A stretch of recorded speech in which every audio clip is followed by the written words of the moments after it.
धोने वाली बहू।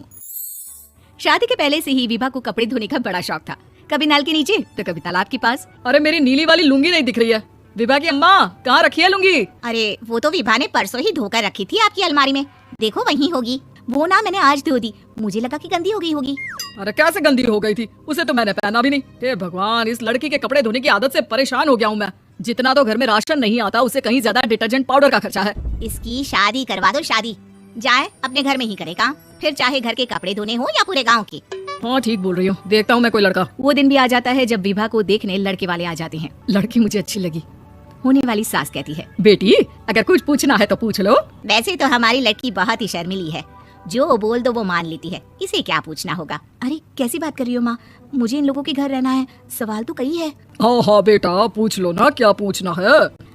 आप लोगों के घर कपड़े कौन धोता है? सास का मुंह बन जाता है। देखो अगर तुम ये कहना चाहती हो कि तुम्हें कपड़े धोने नहीं आते तो सुन लो, कपड़े मैं ही धोती हूँ, लेकिन तुम्हारे आ जाने के बाद मैं रुमाल तक नहीं धोऊंगी। अरे चुप रहना भाग्यवान, बहू बेचारी घर आई नहीं, उसे डराना शुरू कर दिया। वो क्या है ना बिटिया, अभी तक तो ये कल्लू की माँ ही धोती थी, लेकिन अब तुम्हारे पापा तो दहेज में वॉशिंग मशीन देंगे ही।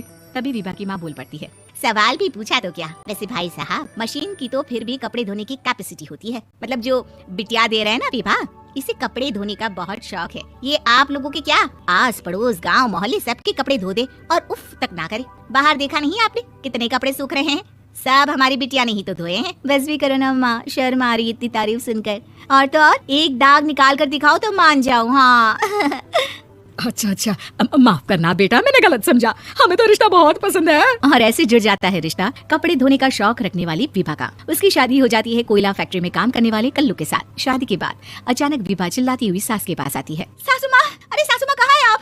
ये तो धोखा है, धोखा दिया आप लोगों ने मुझे। इस ससुर के चक्कर के बारे में पता चल गया। अरे तो उसमें तुझे क्यों धोखा मिला है? अरे नल में पानी नहीं आता, कपड़े कैसे कब धुलेंगे? अच्छा तू पानी नहीं आ रहा उसकी बात कर रही है? तो आपने क्या सोचा? कुछ नहीं। अच्छा तेरी माँ ने कहा था कि कपड़े धोने का शौक है, तुझे याद आया मुझे। शौक बोलकर कपड़े धोने वाले मेरे जुनून को कम ना आके सासू माँ, कपड़ा धोना मेरा गुरूर है। तभी पति भी वहाँ आ जाता है। अभी मैंने इसे सनी देओल की फिल्म दिखाई है, उसी के डायलॉग मार रही है माँ। अच्छा सुन, साफ साफ बता रही हूँ, पानी सुबह 4 से 6 और शाम को 10 से 12 आता है, समझी?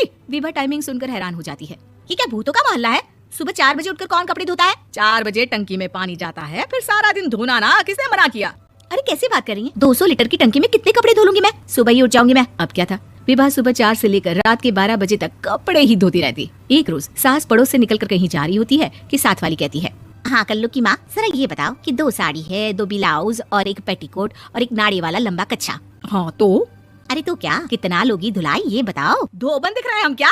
हमारे पति सरकारी नौकरी से अभी रिटायर हुए हैं और बेटा सुपरवाइजर है कोयला फैक्ट्री में। धोबन समझ रखा है हमें? हाय रे कल्लू की अम्मा, माफ कर दो, वो तो मोहल्ले में यही सब बता रहे थे कि तुमने बहू को कपड़ा धुलवाने के काम में लगा दिया है। सास को पड़ोसन की बात सुनकर गुस्सा आ जाता है। वो घर पहुंचती है जहाँ घर के बाहर ही इतने सारे कपड़े सूख रहे होते हैं जितने कि किसी धोबन के घर पर। अरे ओ कल्लू की दुल्हन, बाहर निकल।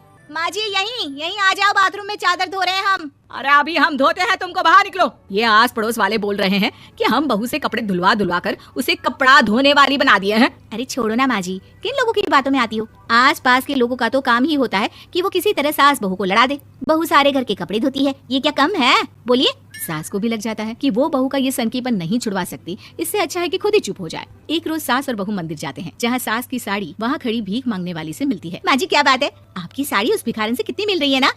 हाँ देखो तो दोनों की साड़ी मिल रही है। क्या बात है कल्लू की अम्मा, तुम खुद को तो अफसर की बीवी बताती हो और ऐसी सिंपल सी प्लेन साड़ी पहनकर घूमती हो। सिंपल और प्लेन नहीं है ये साड़ी। तो क्या सोने के धागे से फूल बने हैं?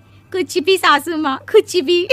हाँ बने थे इस साड़ी में सोने के धागे से फूल। मेरे पति लेकर आए थे मद्रास से स्पेशली मेरे लिए 10,000 की। ताहे भाई साहब इस भिखारन के लिए भी सेम टू सेम साड़ी लेकर आए होंगे 10,000 की।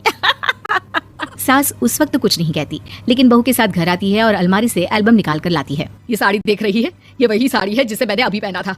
इस साड़ी में ये जो चमकदार फूल दिख रहे हैं ना, ये सोने के धागों से काटे गए हैं, लेकिन तू लोकल वॉशिंग मशीन ब्रश से घिस घिस कर सारे फूलों को निकाल कर साड़ी प्लेन कर दी। मुझे माफ कर दीजिए सासू माँ। और तो और, जब मैंने तुझे तेरी गलती के लिए कुछ नहीं कहा, लेकिन तूने तो सबके सामने मेरा मजाक ही बना दिया। क्यों? बहू को समझ में आ जाता है कि अब से